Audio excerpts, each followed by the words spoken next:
Deklarasi Manifesto tanggal 19 Oktober tahun 1961 telah memenuhi prinsip hukum internasional.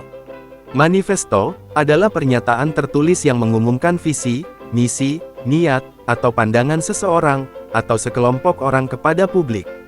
Dokumen ini berfungsi sebagai deklarasi publik tentang keyakinan inti, tujuan, atau prinsip yang ingin diperjuangkan, mirip pernyataan misi atau kredo. Demikian pula, proklamasi, artinya pengumuman yang disampaikan kepada publik. Baik manifesto, maupun proklamasi pengertiannya, hampir sama, yaitu pengumuman kepada publik tentang sesuatu. Jadi, deklarasi manifesto politik, bangsa Papua, pada tanggal 19 Oktober tahun 1961 adalah sah dan legitim.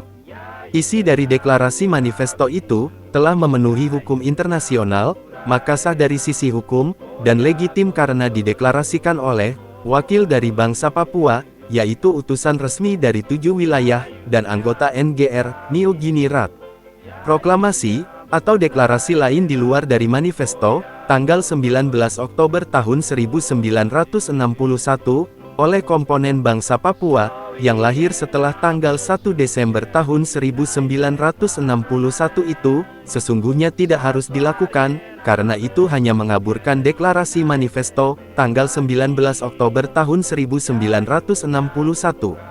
Walaupun demikian, deklarasi atau proklamasi apapun itu, dihargai sebagai upaya untuk mempertahankan kemerdekaan bangsa Papua tanggal 1 Desember tahun 1961. Dalam deklarasi manifesto, tanggal 19 Oktober tahun 1961, sudah memenuhi standar hukum, dan syarat berdirinya suatu negara bangsa, yaitu 1. Rakyat yang tetap, yang disebut 273 suku asli di tanah Papua Barat. 2. Punya tanah air, punya wilayah yang jelas dengan batas-batas yang amat jelas, yaitu dari Pulau Gak Sorong sampai Merauke. 3. Punya diplomat, yang mampu bekerja sama dengan bangsa-bangsa lain. Saat itu, ada pula orang Papua, yang punya kemampuan diplomasi dengan negara lain. 4. Punya pemerintahan. Saat itu bangsa Papua punya badan tinggi negara, yaitu NGR, bikameral, majelis tinggi, dan majelis rendah. Wali pemerintahannya adalah Gubernur Netherlands New Guinea. Soal belum adanya Presiden Papua itu, bukan alasan, pembenaran untuk menafikan deklarasi manifesto, tanggal 19 Oktober tahun 1961 dan tanggal 1 Desember tahun 1961.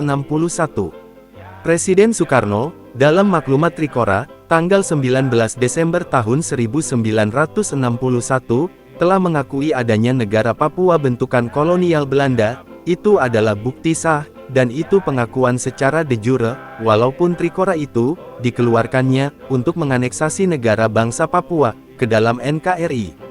Bangsa Papua dianeksasi ke dalam NKRI bukan karena wilayah Papua itu bekas dari Netherlands Indische, tetapi justru karena kepentingan politik dan ekonomi geopolitik dunia. Wilayah Papua itu jelas, yaitu Netherlands New Guinea. Sejak tahun 1944, pemerintahan wilayah Papua langsung koordinasi dengan Ratu Juliana, tidak melalui pemerintahan Batavia, yang saat itu dikuasai oleh Jepang.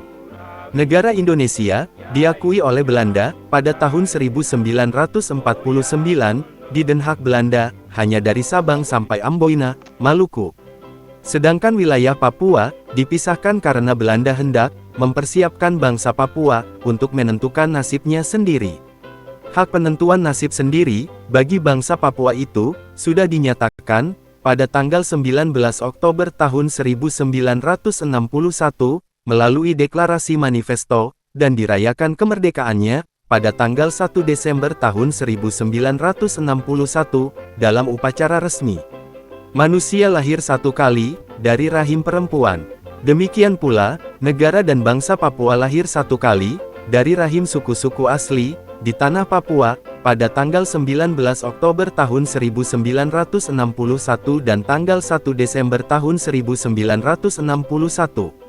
Bangsa Papua, sudah menentukan nasib sendiri, melalui deklarasi manifesto, tanggal 19 Oktober tahun 1961, yang diumumkan secara resmi pada tanggal 1 Desember tahun 1961, dalam bentuk upacara resmi, atas restu Ratu Belanda, yang disaksikan langsung oleh utusan dari negara Australia, negara PNG, negara Belanda, negara Inggris, dan negara Perancis, dan itu sah dan legitim. Tinggal masalah, status politik bangsa Papua ini, hanya butuh pengakuan, secara de jure dari bangsa-bangsa di dunia. Untuk itu, bangsa Papua, harus rekonsiliasi dan konsolidasi bersatu, untuk mengawal, penyelesaian sengketa status politik, bangsa Papua ini, ke ICJ Pengadilan Internasional di Den Haag, Belanda. Atau bawa ke Komisi 4 PBB, yang membidangi politik, dan dekolonisasi, atau dibawa ke Dewan Perwalian PBB.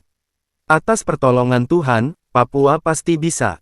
Oleh Selpius Bobi, aktivis HAM Papua, ex-Tapol Papua, Nabire, Senin, tanggal 29 Desember tahun 2025.